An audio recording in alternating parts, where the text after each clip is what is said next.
Em Mateus, capítulo 5, versículo 20, está escrito: Porque vos digo que se a vossa justiça não exceder a dos escribas e fariseus, de modo nenhum entrareis no reino dos céus. Você já se perguntou se você tem justiça? E mais profundamente assim, você já se perguntou se a sua justiça ela é igual à dos fariseus ou ela excede a dos fariseus? Que tipo de justiça a gente precisa para entrar no reino de Deus? E é sobre esse tema que a gente vai meditar hoje.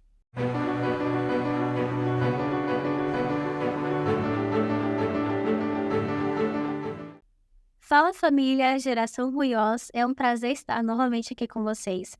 Aqui quem fala é Sabrina Salvino e hoje nós daremos continuidade a uma série de estudos intitulada A Verdadeira Justiça. E no início do vídeo eu comentei e eu fiz o questionamento sobre justiça. Você acha que você tem justiça? Você acha que a sua justiça é igual à dos escribas e fariseus?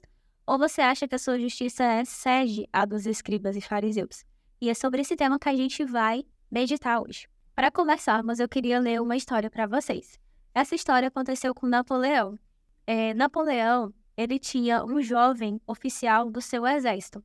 E esse jovem tinha sido condenado à morte. E a mãe desse soldado, ela estava se derramando em lágrimas aos pés do imperador. E ela estava suplicando o perdão para o seu filho. E Napoleão, de pronto, recusou. Ele disse que aquele homem se tratava de um reincidente e ele merecia a morte segundo a justiça. Então, desesperada, a mãe falou assim: Eu não peço justiça para o meu filho, majestade. Eu estou pedindo misericórdia, senhor, misericórdia. E então o monarca replicou: Ele não merece misericórdia. E ela insistiu dizendo: Eu sei, senhor. Se ele a merecesse, não seria misericórdia, mas seria justiça. E o coração do monarca ficou tocado. E então ele falou: Eu farei misericórdia. Segundo o dicionário, a definição de justiça é qualidade do que está em conformidade com o que é direito, ou uma maneira de perceber, avaliar o que é direito ou justo, ou ainda mais o reconhecimento do mérito de alguém ou de algo. Segundo muitos cristãos, a definição de justiça é fazer o que é certo, justiça é conformidade com a lei, ou melhor ainda,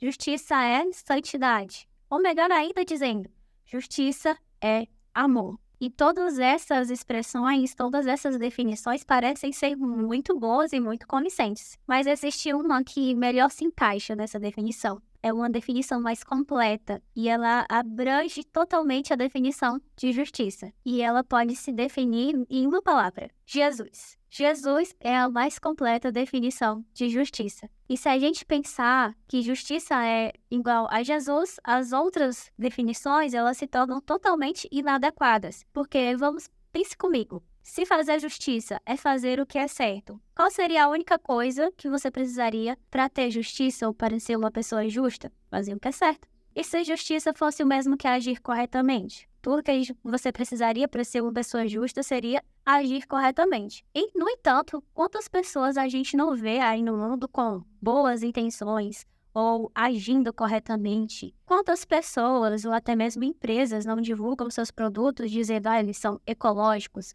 eles são isso, ou eles são aquilo, simplesmente para ganhar dinheiro ou ibope em cima daquela boa ação? Então, será que verdadeiramente eles são justos? Se justiça fosse um mero comportamento, a gente não precisaria de um salvador para obter a justiça. A gente precisaria agir corretamente, ter um comportamento exterior correto. Mas justiça, ela não é algo em si mesma. Ela não é algo que a humanidade pode produzir. Não é algo que a gente possa obter. Ela não é algo, mas ela é alguém. A justiça é Jesus. Ela não é algo que a gente possa obter separadamente de Cristo, porque a justiça é o próprio Cristo.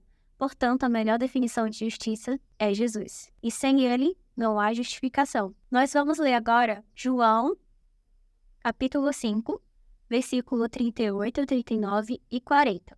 Está escrito: Igualmente, não tendes a sua palavra habitando em vós, porque não credes naquele a quem ele enviou. Vós examinais criteriosamente as Escrituras, porque julgais ter nelas a vida eterna, e são elas mesmas que testificam acerca de mim. Todavia, vós não quereis vir a mim para terdes a vida. E hoje, eu pergunto a você, você pode pensar que Para você obter justiça, não é através das obras, mas é através da comunhão.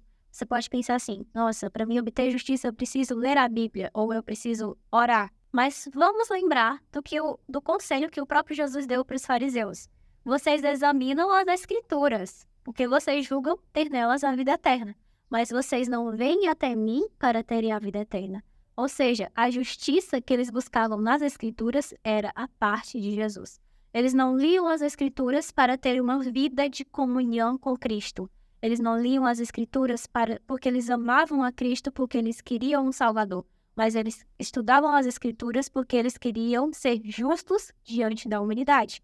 Eles queriam ser considerados pessoas boas. Eles queriam dizer para as pessoas: olha, tal capítulo, tal, diz isso e tal, faça isso. Mas eles não eram justos, por causa que eles liam as Escrituras, mas não iam até Jesus para obterem a vida eterna. As Escrituras, elas só podem nos dar a vida eterna porque elas testificam de Jesus. Em Mateus capítulo 12, versículo 15 ao 21, está escrito: mas Jesus, sabendo disto, afastou-se daquele lugar. Uma multidão seguiu e a todos ele curou. Contudo, os advertiu para que não divulgassem suas obras. E ao acontecer isso, cumpriu-se o que fora dito pelo profeta Isaías: eis o meu servo, que escolhi, o meu amado, em quem tenho alegria. Farei repousar sobre ele o meu espírito, e ele anunciará a justiça às nações. Não contenderá e nem gritará, nem se ouvirá nas ruas a sua voz. Não esmagará a cana rachada, nem apagará o pavio que fumega, até que faça vencer a justiça. E em seu nome os gentios colocarão a sua esperança. Está dizendo que a missão de Jesus era fazer vencer a justiça, era anunciar a justiça às nações. E como é que ele fez essa anunciação da justiça às nações? Quando você pensa em anunciar, você já pensa assim, nossa, em divulgar, em promulgar algo. Mas logo no versículo 15, estava falando aqui, ó, ele curou a todos. E no versículo 16 falava assim, ó, e ele disse para não divulgarem as suas obras. E aí você pensa, como que Jesus iria promulgar a justiça, mas ele não promulgou as suas obras? Ele fez tudo no secreto. E quando ele falava assim, ore, entre no seu quarto, feche a porta e ore no secreto, ele estava promulgando a verdadeira justiça. A justiça que não é feita para você ser visto como um bonzinho diante das pessoas, como um bom cristão. Mas a justiça que é a verdadeira comunhão com Cristo, a vida de intimidade com Deus, que não é alcançada simplesmente para você ser bem visto ou para você ser bem recebido, mas uma justiça que é a própria comunhão com Cristo, que é a justiça. E aqui ainda fala, ó, ele não gritará e nem se ouvirá a sua voz nas ruas. Jesus era a própria justiça e ele não andava gritando no meio das ruas. Nas ruas não se ouvia a sua voz. Ele andava no secreto. Ele andava com Deus no secreto e as suas obras testificavam da sua comunhão com Deus. Aqui também fala, não esmagará a cana rachada e nem apagará o pavio que fumega até que faça vencer a justiça. Aquelas pessoas mais debilitadas, aquelas pessoas que eram um pavio que estava fumegando, uma cana ali que já estava rachada, ele não pisava em cima, nossa, você é um pecador e você não merece nada. Não. A cana que já estava rachada, ou seja, aquela pessoa que merecia a morte, que já estava pecando ali, que estava rachada, que estava sofrendo, ele não esmagava, mas ele fazia vencer a justiça, ou seja, ele próprio se doava pela pessoa, e ele que era a justiça. Charles Everson, ele contou certa vez que uma mulher saiu para comprar um vestido, e ela chegou na loja e começou a analisar os tecidos, e ela encontrou um tecido que ela gostou muito da textura e da aparência dele. E então o vendedor olhou aquela mulher e ele falou assim, ó, eu notei que você gostou muito desse tecido. Você não quer ver uma da vitrine que está com esse mesmo tecido? É o mesmo tecido, você vai amar esse vestido. E então ela foi olhar o tecido e ela olhou lá na vitrine e ela ficou maravilhada. Ela falou assim, uau, que lindo, era justamente o que eu queria. E o tecido me agradou muito, porém, agora que eu vi ele pronto assim, em forma de vestido, eu fiquei totalmente convencida. E então ela adquiriu não o vestido, mas a quantidade de tecido que ela precisava para fazer o vestido. E assim se dá com a lei de Deus, que é a norma de justiça. A gente pode admirar os preceitos, os princípios da lei. A gente pode concordar com todos eles. Mas antes que a gente possa ver e apreciar e aceitar verdadeiramente, a gente precisa ver esses princípios na forma de uma vida. E essa vida é a vida de Jesus. E antes que tudo isso possa se cumprir na nossa vida, antes que a justiça possa se cumprir na nossa vida, nós temos que admirar o caráter de Jesus.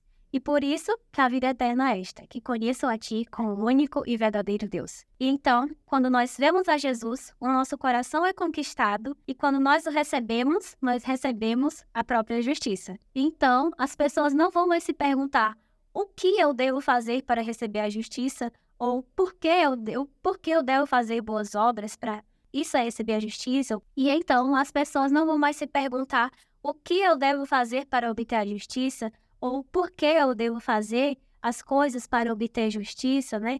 Ou quando tudo vai acontecer, eu vou receber a justiça, as profecias e tarará. Mas elas vão se perguntar, quem? Quem eu devo conhecer para receber a justiça? E a justiça é o próprio Cristo. Alguns de nós tentamos buscar a justiça assim, se perguntando o que, ou por quê, ou quando, mas a verdadeira pergunta que a gente deveria fazer é quem? Quem deveríamos conhecer? E se hoje a gente aprender a viver uma vida de justiça, ou seja, de comunhão com Deus, a gente vai receber a própria justiça na nossa vida. E essa vida, essa justiça é Jesus. E se esse vídeo fez sentido para você, curte, compartilha, comenta, porque nós temos o sonho de ver as pessoas transformadas pelo poder da palavra.